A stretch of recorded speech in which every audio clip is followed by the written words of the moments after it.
back in Chicago where the Blazers lead the Bulls at halftime in Game 6, 50-44, and we continue our conversation with Pat Riley and Chuck Daly. Now on the subject of repeating, Pat, in 1987, when your Showtime Lakers won it, you went through the playoffs 15-3, and 2 of those losses were to a truly great Celtic team. Then the next year, you had 7-game series after you swept San Antonio. You had to go the full 7 with Utah, Dallas, and Detroit. Coincidence, or is any team looking to repeat always a marked team? Well, Bob, we played 24 games in 1988, and, you know, I've always sort of characterized it as a marathon. It's an endurance contest. There really aren't any excuses. It isn't the officiating. It's not poor play. It's not the opposition. It's really more of an inner challenge more than anything else, because every single night you are going up against somebody who simply loads up a shotgun against you, and it's just a long, long, enduring battle. And I think when you have an opportunity to get there, and I do believe that the Chicago Bulls will find a way to get it done this year, they will have paid a major price psychologically to win this thing back-to-back. Pat, you were so good at getting your team motivated. What did you have to do to tell these guys? You know, I know in '85, after we beat you in '84, it was just so difficult to mentally get up for every game. What kind of motivational tactics did you use with your team? Well, I went into halftime and I begged a lot. I remember the first year we won it against Pat's club. Went in the locker room. I'd been to Vegas the night before, and Pat hasn't gotten over that yet when I went to see the fight with Tommy Hearns. But I said, hey, we're going to win the series. We're up 3-0. It's just a case of when you want to do it. I said, let's get it over with. I know you don't want to practice tomorrow. This happens to be the 2nd anniversary, right on the nose, Chuck, of your back-to-back titles. It was June 14th of '90 when you polished the TrailBlazers off in Portland to end that series in 5. Do you think a lot of this talk about repeating is just a matter of coincidence? I mean, after all, the Celtics had great teams in the '80s, but they always went against the Lakers, so they sort of alternated. Or is there something to it, something psychologically to the idea of repeating? Well, I think it takes a great deal out of you to do it. But I think the teams, we're seeing errors. LA did it, we did it, now Chicago's doing it. I think we're seeing errors where it's going to happen. Because of the lack of the ability to make trades and make moves, I think one club is going to be dominant for a certain amount of years. And quickly, a last question for you, Pat. You went out on a limb when you guaranteed the back-to-back titles after you beat the Celtics in '87. You had to be holding your breath the whole year after. Why did you do it?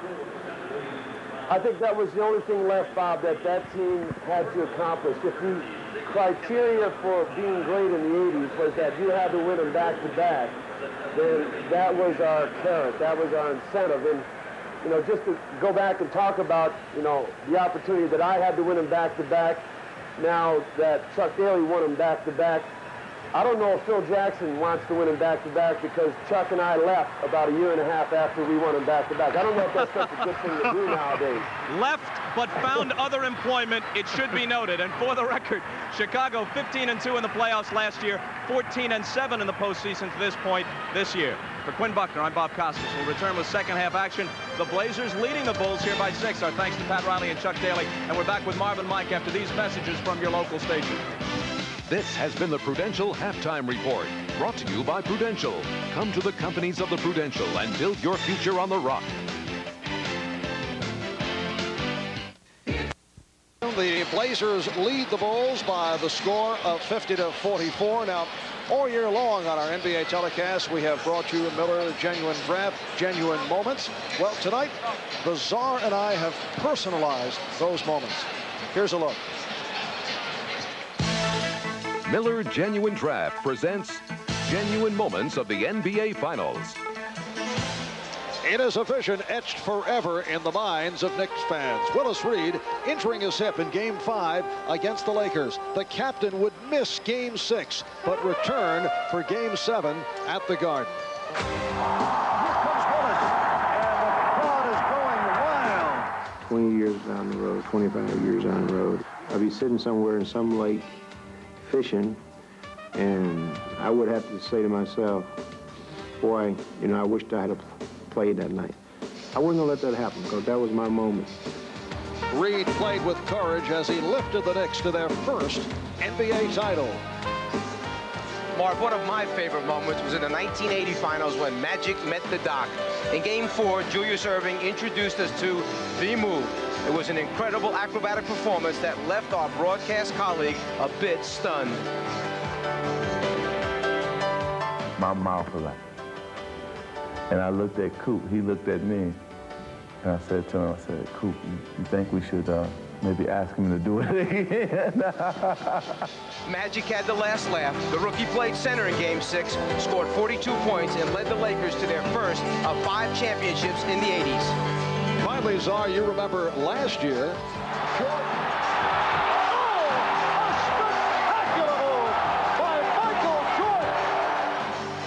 It was a classic case of air defying gravity.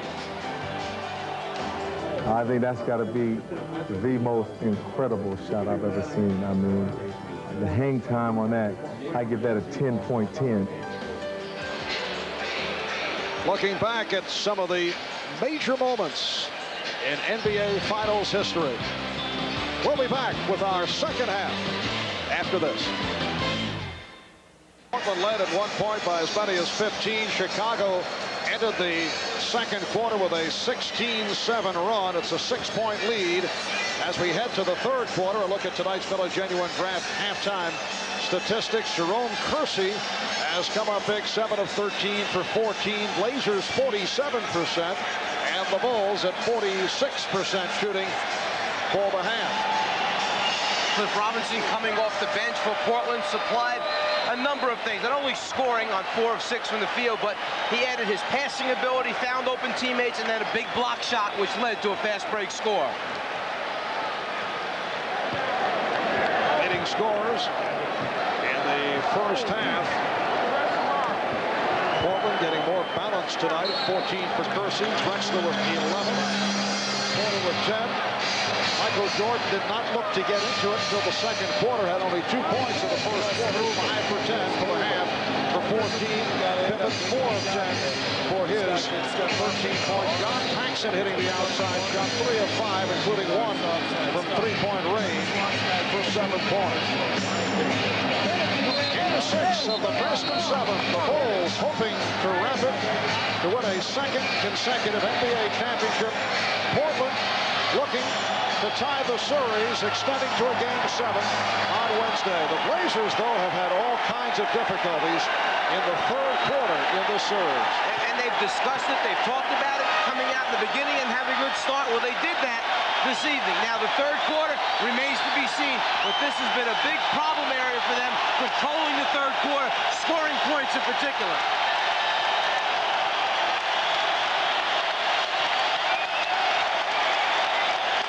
Here at Chicago Stadium roaring its appreciation as the Bulls take the court. It will be Portland ball as we get underway. Marv Albert, Mike Fratello, and Ahmad Rashad, along with Bob Costas and Quinn Buckner, before the usual packed house in Chicago. Kersey looking for the jumper. Now Porter works down low on Paxson. The pass not handled by Buck Williams. That's the second time that a quick pass has gone through the hands of Buck Williams. Either Buck's got to get those hands up and be ready, anticipating, or got to stop trying to throw him those, thread the needle type passes. Paxson and Jordan at the guards. Grant, Pippen, Cartwright up front. Drexler jumping out for the steal. Drexler in the open floor, finding Kersey.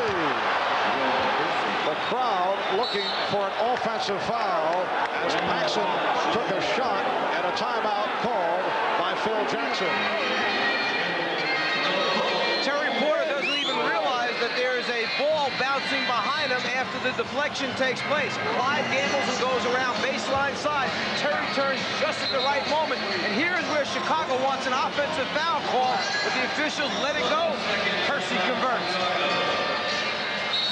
Defensive pressure and steals at the end of the first half, 5-2 in favor of the TrailBlazers. They know if they pick up their steals, it's going to let them get out in the transition game, which is their strength. So Portland leads 52 to 44.